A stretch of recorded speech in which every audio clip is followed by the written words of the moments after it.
What's good? What's good, everybody? Welcome back to another episode of the Urban Platform Speaks. Make sure to like and subscribe as you tune into the channel and check out the content, right? And so, with that being said, man, I want to speak on this LeBron James situation some more. I think that like uh Scat came out with with this his reaction to the LeBron James situation, and he basically is saying that the Lakers have basically uh like finally turned on LeBron James. And I said a while ago that I saw this coming, right? Because LeBron James, like LeBron James has always been different from all the other franchise players that I've watched. He just really never left his all out there on the court. He was more so about what the game could do for him than what he could do for the game. And I think that fans feel shortchanged. And when the fans feel shortchanged, then that means that the organizations can't capitalize on that because, you use the connection between the fan base and the organization to capitalize on that financially, right? And so they won't be able to capitalize on LeBron James financially, not to the level of what you did with Mike or somebody like a Tom Brady or Tiger Woods, right?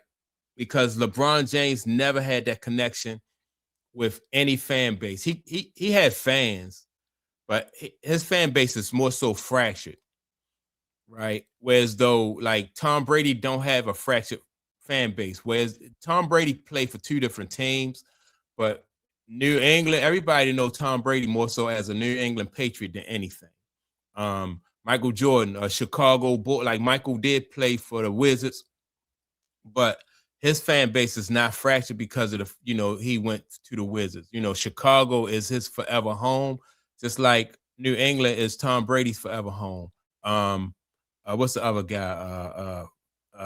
Like Indianapolis is the forever home of Peyton Manning, right? But that's because like all those guys stay in their hometown long enough, man, for those fan bases to develop a relationship and an appreciation for those guys.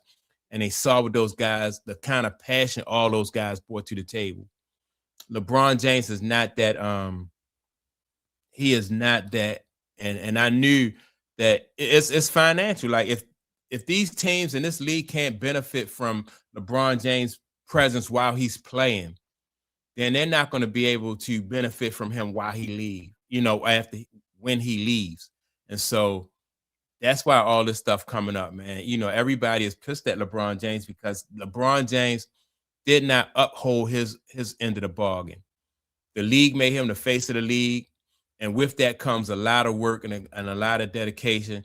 And he just didn't put that work in. So, but with that being said, man, I want to play what this guy, Scat, said about him, his take on it. And then I'm going to come back and react some more.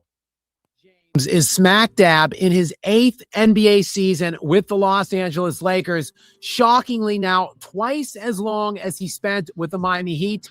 Would you believe that is just 3 years shy of the tenure that he had with the Cleveland Cavaliers, his hometown team, which drafted him, and he, of course, spent 2 different stints with them for a grand total of 11 seasons. But yes, this is now year number 8 for the King in LA, and, well, it does look like his time there is coming to an end. Following an absolute bombshell report coming from ESPN.com today, authored by Baxter Holmes, a staff reporter there. And within this article, of which I would definitely recommend you reading the entire thing, the primary story details the infighting between the Buss family, primarily 6 siblings, but mainly the top 3 siblings of the hierarchy, led by Jeanie Buss. The infighting, which led to the record sale of the team earlier this summer for $10 billion to Mark Walter. But of course, in the transaction, despite the fact that the Lakers ownership ceded from the Buss family to Mark Walter, Jeanie Buss retained her position as governor of the Los Angeles Lakers, a position which she still holds today, right as this article by Baxter Holmes hits the interwebs on ESPN.com. And guys, believe me when I tell you that this article is a doozy, and it paints a not so flattering picture of LeBron James, and in particular, the way Jeanie Buss felt about LeBron James almost from the very beginning of his involvement with the organization. Of course, he went there, remember, in the 2018-2019 NBA season. And Jeanie Buss resented the implications, according to this article, that LeBron James was viewed as the savior of the Lakers. Obviously, a narrative that LeBron James helped to promote, no doubt. LeBron James is... Look, man, like, all right, athletes feel like, especially franchise players, they feel like, like they should be, they did so much for the league, right? Where the league they don't look at it like that. The league look at it as like, you should feel like it's an honor for you to play for this organization, right? Like the Lakers, because that is a brand. But sometimes LeBron James make it feel like he's bigger than the brand. And so if he feel like he's bigger than the brand, then he's probably up there treating Jeanie Buss and everybody who worked for the organization like he's doing them a favor for playing for the Lakers. And if he feel like he's doing them a favor for playing for the Lakers, they don't mind that if you're getting results, right? And in 8 years, you have the bubble championship and you have the mid-season tournament that you won and nothing else. You had a lot of, you going to the playoffs and getting kicked out in the first round. Yeah, that's not enough in LA. Now if he had got the Wizards to the playoffs or got the Sacramento Kings to the playoffs, then they might put a statue up for him. But you can't go to LA, you can't go to Boston and have a big ego and don't perform, because those organizations they used to winning. Right. And so you can't fake the funk with those organizations, because they are used to winning, but LeBron James, man, I don't know. I think that this is a problem that the league created. I remember Michael Jordan doing an interview. Him and Charles Barkley was on an Oprah Winfrey show. And Michael Jordan said, coming into giving players all this money coming into the league and all these endorsements when they haven't done anything sets a bad precedent. And for LeBron James, like, he would be the poster child for a bad precedent, because what happened was, from the very beginning, even before LeBron James hit the league, they had already crowned him the king, and he was going to be the future, and he was going to be the face of the league. And he reaped all the rewards and all the, everything that came with it before he even performed. And so once you did that, LeBron James never really had to, all he had to do was just show up. He never really had to work on his game. If he had a flaw in his game, he just team up with somebody else that compensated for that flaw. And now you have a situation where the league feels like, Jeanie Buss feels like, he got me. You know what I mean? He got us. He got us real good. And so let me get back to some more what Scat is saying.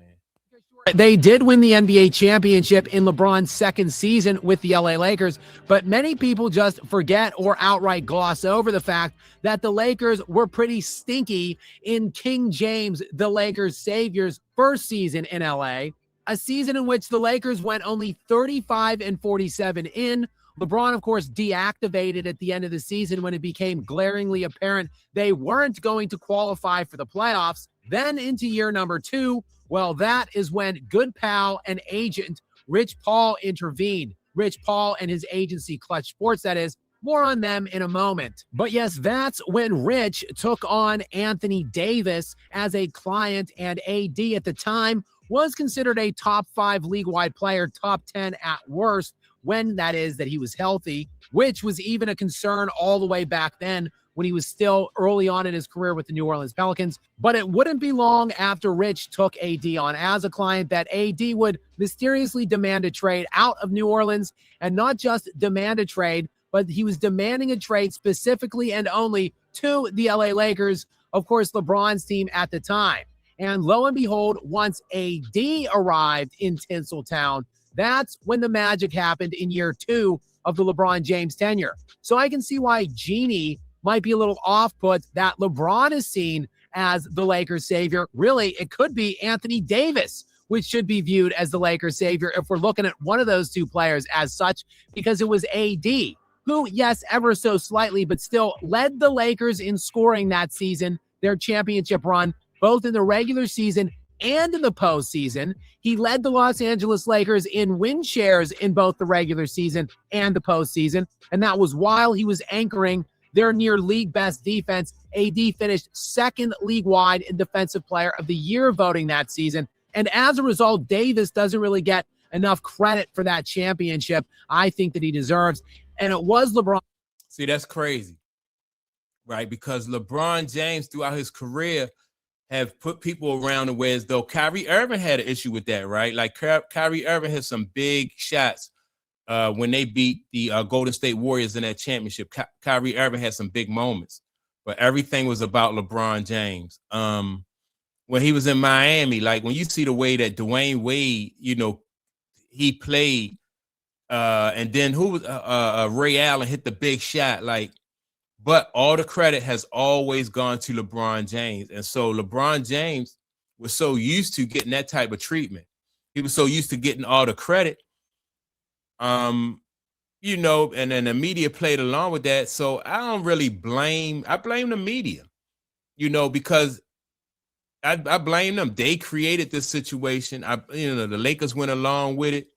And now that LeBron James's career is over with, and they see that they're not going to be able to capitalize on LeBron James financially because the fan base is not really feeling LeBron like that. Like LeBron is not even moving merchandise, and he's still playing.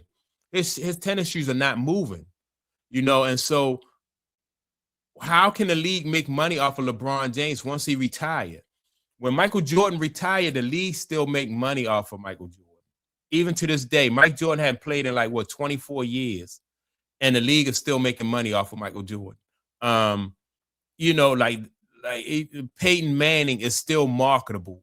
Tom Brady is very marketable. LeBron James, man, if anybody make any money off of LeBron James, it's going to be LeBron James, and he has set it up that way. And so the NBA and all those sponsors, man, I can see, I can see them being upset with LeBron James because they're not going to reap the residual rewards of what LeBron James did on the court. Because why? He didn't leave everything on the court, and so the fan base don't feel that connection to LeBron James. As a matter of fact, they didn't even vote him into the All-Star game, and they calling for him to retire. And so. Yeah, man, this I can see this situation is just crazy, and I think it's going to get worse for LeBron James, man. He think that he's riding off into the sunset with the over $1 billion that he made, and I don't know if those owners and sponsors want him to do that. So we'll see. I'm not wishing that they, what I mean. They created this monster. They didn't require him to do anything. So, it is what it is. So. That's my take on it, man. Y'all make sure to like and subscribe to the channel. Also, don't forget to leave a comment. And with that being said, I'm going to check y'all out in the next video. Peace.